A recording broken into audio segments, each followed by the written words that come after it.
Hello!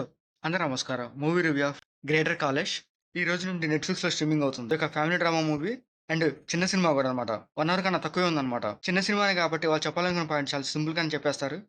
1 hour కన్నా తక్కువే ఉంది కాబట్టి అంత బోరింగ్ సీన్స్ కూడా ఏమి లేవనమాట. ఇంకా ఈ చిన్న మూవీ స్టోరీలోకెళ్తే ఈ మూవీలో హీరోయిన్ ట్వింకిల్ తను దీపావళి పండుగ వాళ్ళ పేరెంట్స్‌తో జరుపుకోవాలని వాళ్ళకి సర్ప్రైజ్ ఇవ్వడానికి చెప్పకుండా వెళ్ళిద్దనమాట.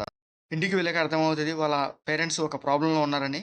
అది తెలుసుకున్న ట్వింకిల్ తనే ఒక పెద్ద సర్ప్రైజ్‌గా ఫీల్ అవుద్ది. అసలు ఆ ప్రాబ్లమ్ ఏంటి? అసలు ఏం జరిగిందనేది ఈ మూవీ స్టోరీ అనమాట.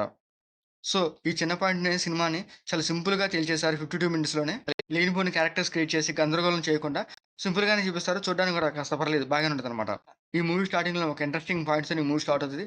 తర్వాత వెళ్ళే కొద్దీ కొంచెం ఇంట్రెస్ట్‌గానే తీసుకెళ్తాడు. మరి నెక్స్ట్ ఏమవుతుందా అనే ఇంట్రెస్ట్ ఏముండదు గానీ, వాళ్ళ మధ్య జరుగుతున్న ఫ్యామిలీ డ్రామా సీన్స్ చూపిస్తారు. అవి చూడడానికైతే ఓకే. ఓకే. లాగా అనిపిస్తుంది. ట్వింకిల్ ఫ్యామిలీకి ఒక ప్రాబ్లమ్ ఉంటది. ఆ ప్రాబ్లమ్‌లో గూడా ఈ దీపావళి పండుగ ఎలా చేసుకున్నారు, ఏంటి అనేది గూడా సీన్స్ చూపిస్తారు. అవి గూడా చూడడానికి పర్లేదు బాగానే ఉంటాయి.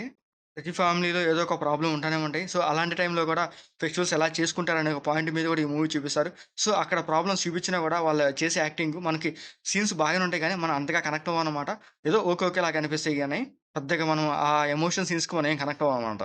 అదే స్టైల్‌లోనే ఈ మూవీ క్లైమాక్స్‌లో సింపుల్‌తోనే ఎండ్ చేసేస్తారు. చిన్న మూవీ కాబట్టి ఆ క్లైమాక్స్ చూడంగానే ఇదే క్లైమాక్సా అనిపించేలాగా ఉందనమాట. ఇంకా ఈ చిన్న మూవీ ఓవరాల్‌గా అయితే ఓకే. పర్లేదు ఒకసారి చూడొచ్చు అనిపించింది. ఇంకా ఈ మూవీలో ట్వింకిల్‌గా హసాస్ చన్నా చేశారు. తన క్యారెక్టర్ బావుంటుంది. అండ్ తన యాక్టింగ్ అండ్ పెర్ఫార్మెన్స్ కూడా చూడడానికి పర్లేదు బాగానే ఉంటదనమాట. ఇంకా రిమైనింగ్ ఫ్యామిలీ క్యారెక్టర్స్ అయితే పర్లేదు బాగానే ఉంటాయి. అండ్ మ్యూజిక్ కూడా వెరీ సింపుల్‌గానే ఉంటది. మరి అంత హైలైట్‌గా అంటూ ఏముండదు. ఇంకా ఈ మూవీ టెక్నిక్ కూడా కొంచెం పర్లేదు బాగానే ఉంటది. ఎందుకంటే కంప్లీట్‌గా ఒక ఇంట్లోనే తీస్తారు. ఆ ఇంట్లో వచ్చే సీన్స్ కొంచెం పర్లేదు బాగానే ఉంటాయన్నమాట.